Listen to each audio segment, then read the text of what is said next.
The Stage Door Show, celebrating the independent artist. With your host, Dave Hondel. Hi, everyone. Welcome to The Stage Door Show. This is Dave Hondel. Tonight, I have two stars from the acclaimed feature film entitled The Harvest. We have Don Ying and Chrisna Chhor. Welcome to you both. Welcome to the show. Thank you. Thank you for having us. Absolutely. Well, I'm going to start with you, Don, because I know, looking at your resume here, I know you started acting in Singapore, and one of the things I wanted to ask you about is, being in LA now and for many years, and then starting out in Singapore. Is there a difference between like filmmaking there and TV work there than it is here? I mean, is there a drastic difference, or is it all just the same? No. It's definitely a big difference. When I first started, that was many years ago. Yeah. I'm already in my 50s. So when I first started, I was actually like in my late teens, early 20s. So there was only like one TV station for the country. And everybody so there are some stage work as well, but they're not really big, and for the country, for people to watch on TV. And I personally, I like a lot more screen work than stage work. But how I started was I actually auditioned for the second batch of actors trainee program organized by the TV station. And out of like 2,000 over, applicants, and they were going to pick only 30. And I ended up, got picked, as one of the 30, and I got trained for about 6 months. And that's how I started, right? And at that time, to be an actor, you basically get hired by the TV station, sign a contract, and then you just work, right? There's no independent films. There wasn't really any market for even feature film, although there were some very a couple of like pioneers. They were the courageous filmmakers that started making their own little movies, like feature films. But the audience base is really small. It's all dependent on Singapore at that point, at that time. So it makes a lot of difference. And then fast forward 20 years later, which is like I was in my 30s, and then I moved to Los Angeles because my husband, I met my husband, I got married. He's originally from the Valley, San Fernando Valley in Los Angeles. And so he decided that he wants to come back. And so we just moved here. I didn't come here for an acting career. Actually, I moved here because I got married married to a guy who's from here. And so then since I'm already here, I thought, okay, then why don't I just continue pursuing what I really enjoy pursuing, right? I've been doing acting, screen acting for a long time, even though I wasn't exactly a full-time actress back in the days when I was in Singapore, partly because I had a full-time job, and we don't make a lot of money. Yeah, you got to put food on the table, right? Yeah, exactly. So that's how it all started, and it's so much more exciting here. There's so much opportunity also, even though I'm a minority, and for my age range, my opportunity, of course, will not be the same like someone like Chrisna, who's younger, and there are a lot of roles available for her. But still, for me, I find it exciting because there's all these opportunities to learn from the best.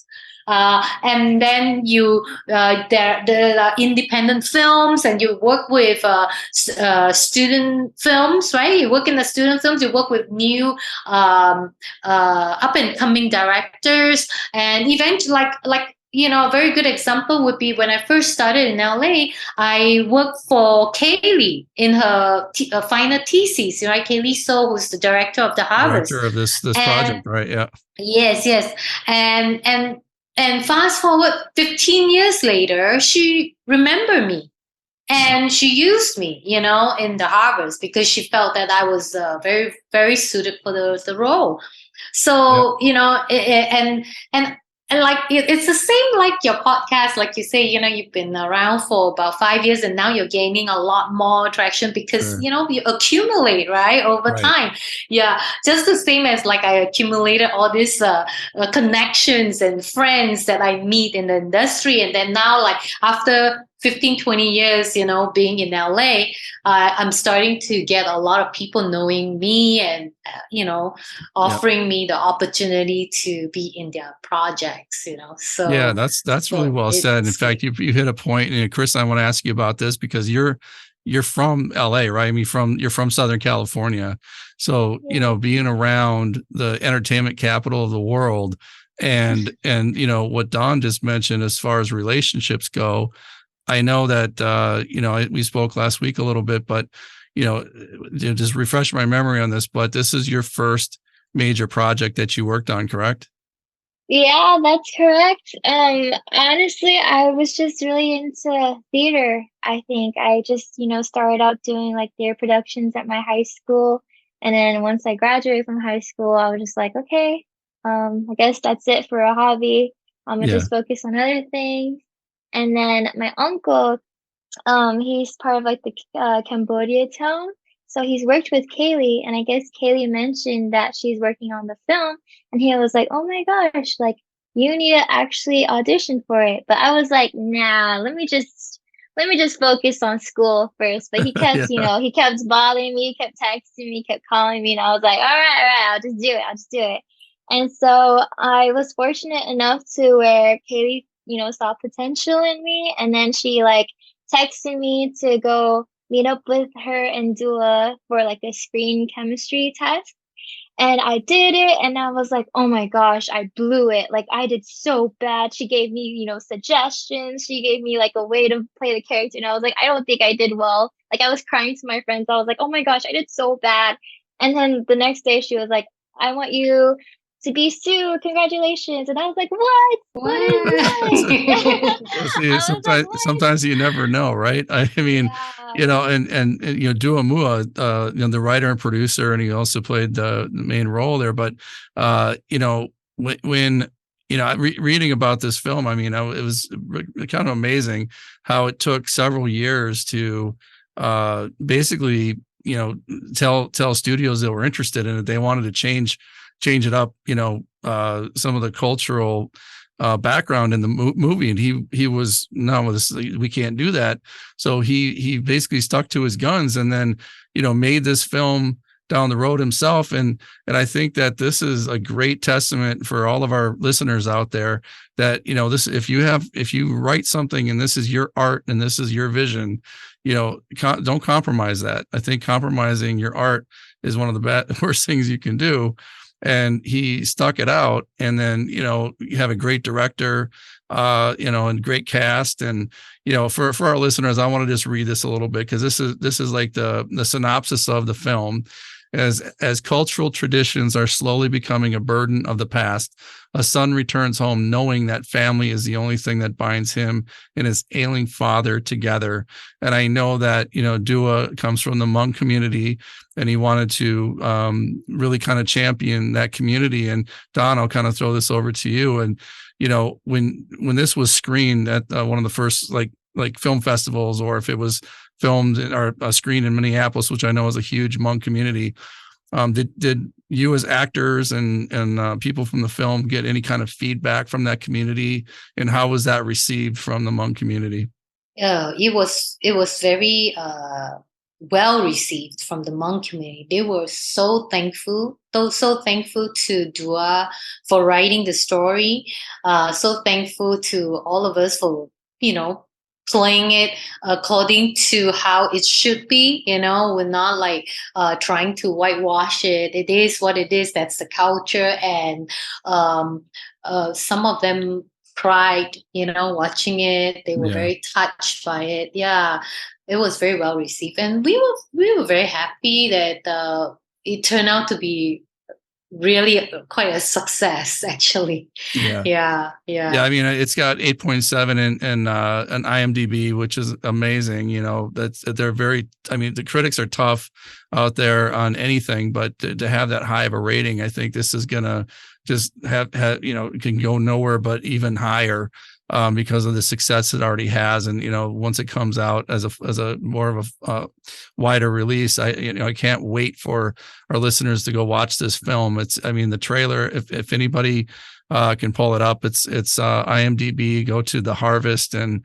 the trailer is amazing. And Chrisna, I want to ask you about being a young actress, being in that film. What kind of, because this was your first major film. So how did you research your role? I mean, did it take a lot, or just because of your age, was it kind of more of a natural, kind of a role for you to play? Honestly, I felt a little bit connected to my character, being the youngest of an immigrant family who's, like came here from a different country, and just the cultural aspects are kind of similar to Cambodian culture.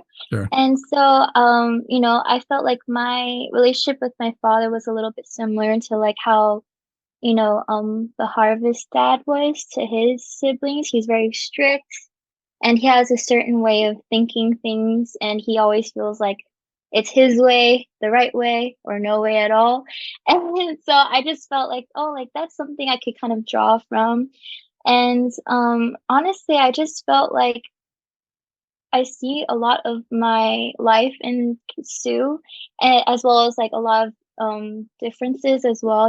She's a dancer. She wants to get out, be more independent. You know, she always feels like like something is wrong with the way her dad kind of like views the world. And like especially in like Asian culture, it's hard to speak up about it, but she does draw a line where there's some boundaries that she needs to place, and I really admire that about her. Like she's very confident in herself as well, and it was just a blast to like play her. And I felt like I actually learned a lot about myself after I started speaking up more as well, which I appreciated because of her. And I just felt like she means a lot to me, and I'm so glad that a lot of people also resonated with her. When we were at film festivals, so many women, they were just like, oh my gosh, I see myself in Sue as well. And it meant a lot to me that like that character also touched other people as well. Hey, it's Dave from the Stage Door Show. Have you ever wanted a digital business card that would speak for you? Well, let me introduce you to TalkingVCard. Imagine this, a business card that doesn't just sit in somebody's wallet, but actively introduces you, shares your latest work, or even a special message. That's what TalkingVCard is all about. It's modern, environmentally friendly, and has been an absolute game changer for networking in this digital age. Now here's the most exciting part. For a limited time, you can get lifetime ownership of your very own TalkingVCard for only $99. Plus, to ensure you're maximizing its potential, they're offering a free consultation to help supercharge your brand. As many of you know, TalkingVCard is a proud VIP sponsor of our show, and I've been using it personally. The feedback has been absolutely amazing. For everyone tuned in right now, if you're looking to make a lasting impression and elevate your brand, I genuinely recommend giving TalkingVCard a try. There's a unique link on our show notes that'll take you straight there. And remember, maybe the next voice somebody hears from a digital card will be yours. Stay creative and stay connected. TalkingVCard. Yeah, I mean, that's fantastic that role was just made for you. And again, when this thing gets released more widely, I think you're gonna get a lot more feedback like that, and you're also going to be able to just watch this film for years and years and years and really connect with it as your first film. I mean, that's fantastic. And then ask Don, for you. I know Perry Young played the father, and I read in an interview that you gave that you're a nonconformist, and if it doesn't make sense, then you're not gonna agree with it. So did you find yourself during this film, as you were doing these scenes, just like, oh, that would never fly with me, that type of thing? Or I mean, what was your reaction to some of these scenes?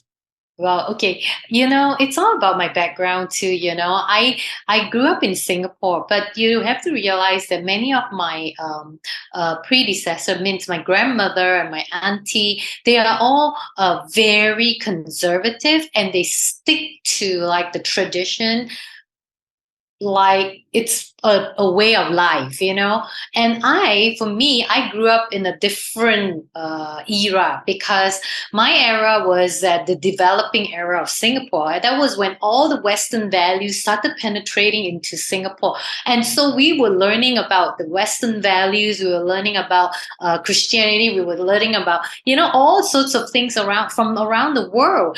And as for my aunt, especially my aunt who's not married, she is really rigid and she conformed to traditions a lot. So even though personally I'm not like that, I'm pretty much a rebel, as I was growing up.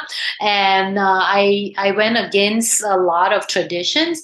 But I understand that role very well, because Sure. I see that growing up. I see that in my aunt, and and I see that in my grandmother as well, who's like, who would do everything that she can to protect the face value of the family, which is Yeah. what the Hmong community is kind of the same. It's like, oh, you cannot do this, or you shouldn't be doing this, this is not right. It's not part of the culture. And so, yeah, for me, it was not difficult for me to play that role at all, because I was surrounded by women like that. Yeah. So they were having a lot of hard time with me, because I was growing up a rebel. So Well, I was going to ask you that I question. gave them a lot of headaches. Like, at what point did you start to rebel? I mean, at what point did you know, like, did you kind of come into your own, I guess, growing up in such a conservative culture? At what point was it? High school, like younger? I think as soon as as soon as my puberty hits, I think That was it. that was it. I was like, why? Why do I have to do this? Why? It doesn't make sense. And of course, we were also going to schools, and we Yeah. were learning from other girls, right? And with peer pressures and all that, I started to question, like, Yeah. this doesn't make sense to me. so Yeah. yes, I'm very much a non-conformist Yeah. compared to the role that I was playing. Yeah. So Chrisna, I mean, now that you've had this film under your belt, I mean, has the acting bug really bit you a little harder now, and you want to get back, continue to do films and maybe TV work? I would love to, but it's just unfortunate that the writer's strike is happening and the Yeah. actor's strike is happening. But I'm really glad that I actually got signed to an agency after this film. Wow, And congrats. I was thank you, and I was so happy. And now I'm just like, oh my gosh, I still don't know what I'm doing. But Yeah. it's fine if anyone wants me in anything. I would be gladly just be in the background. If that's what they need, I'll be a doormat. I don't care. Oh, no, I mean, you're very talented, and sky's the limit for you.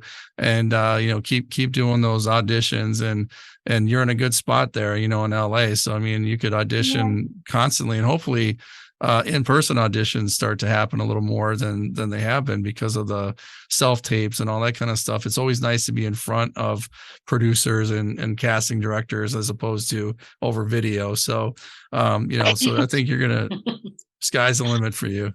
Honestly, I prefer the self-tapes more than in person. I don't Well, know. yeah, you can do it as many times as you want, right? Yeah, exactly. And I get shy. Like, I don't know what's wrong, but I always just get all That'll go shaky and nervous in front of people, which is funny because I'm a theater arts major, but it just never went away from me. I'm still really shy and nervous. No, I think that'll go away as you get older, right, Don? I mean, it's all about practicing. It's all about doing it. No, it's not true. Actually, every time we go up on stage, we will always feel jittery, like that, just like we just because it's just the psychic of like, am I gonna miss something? Am I gonna do it right? Am I gonna do it wrong? It's just like your brain basically, Well, I mean, mess if you're around not with you all nervous, the time. then I think because you're nervous, you care and you want to make sure that it's done right. And I think that there's a lot to be said about that. And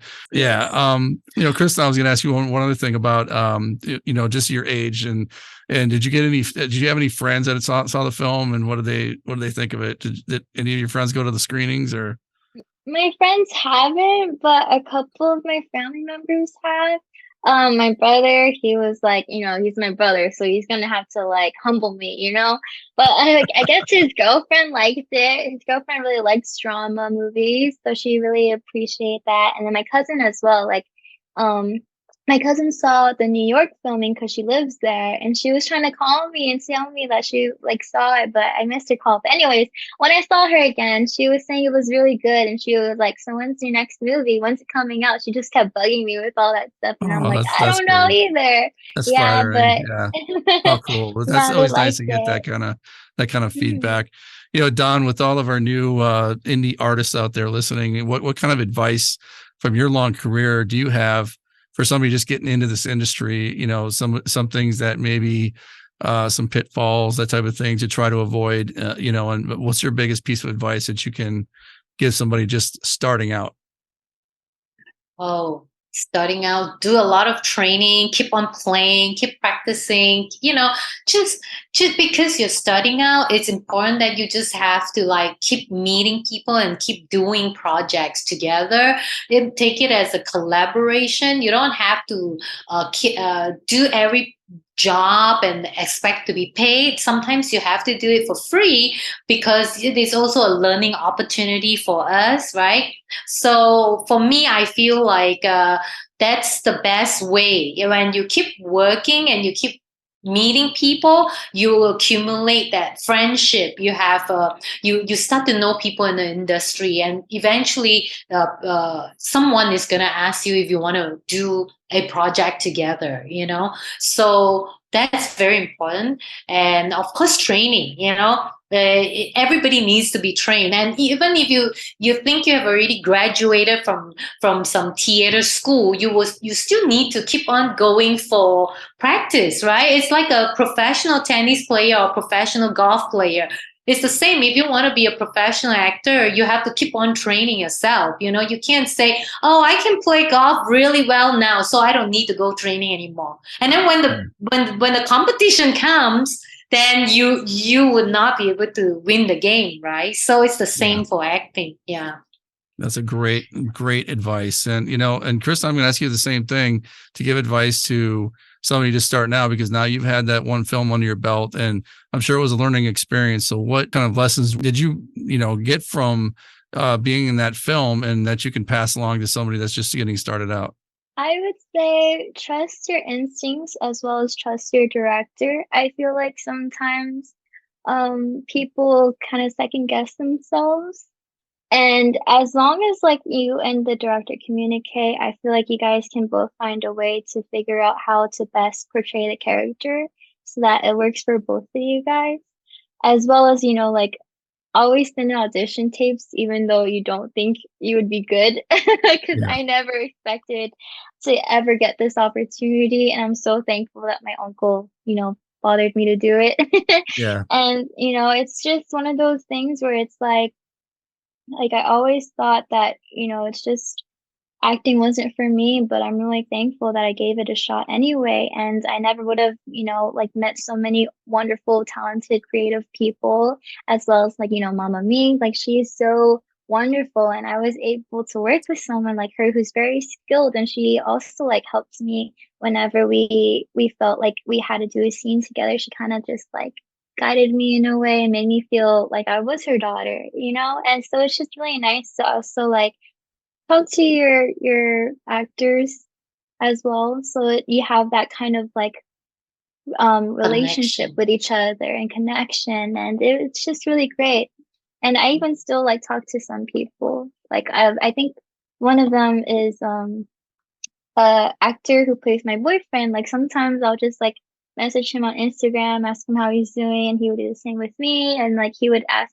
I actually asked him if he had any acting coaches to recommend me, and he does. And I can't wait to use it because I'm broke right now. But when I have money, I'll go see them. Yeah. Yeah, no, it's Yeah. I completely get that, and I think the biggest thing that you both said, and that I took away from it, is training.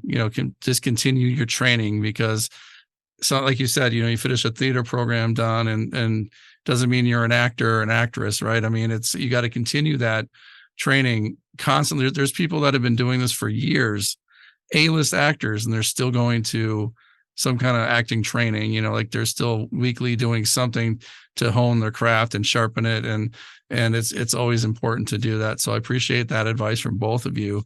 Before we get to my last question, I'll start with you, Dawn. How can our listeners find you online to look at, I know you have a website, social media.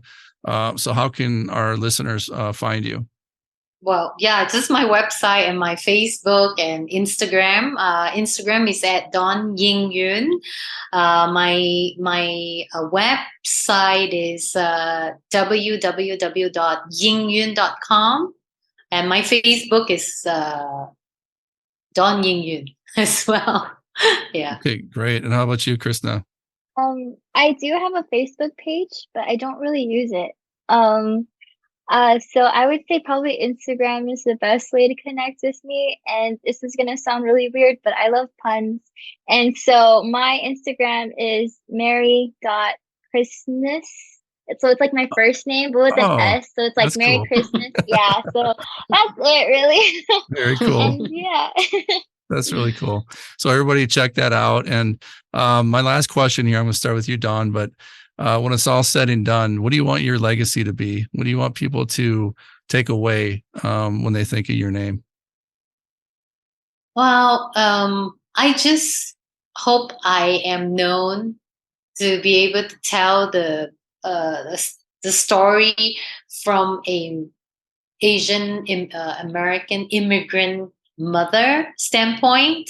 I play a lot of Asian American mom role, a Taiwanese, I play a Hmong mom, and I play someone, from Hong Kong, and Cantonese mom and all that. So I feel like I'm happy that I'm able to tell that story, because a lot of times the story of these immigrant parents is always not being told, right? They're not like that important, so to speak. And a lot of the Asian American stories revolve around the protagonist, the lead, but they forgot that, there's also the parents behind them. And so to be able to play the mom, I feel very honored, to represent this group of this age range of ladies, and tell their story. That's all I want to do. I'm an actress. That's all I can do. So important, yeah.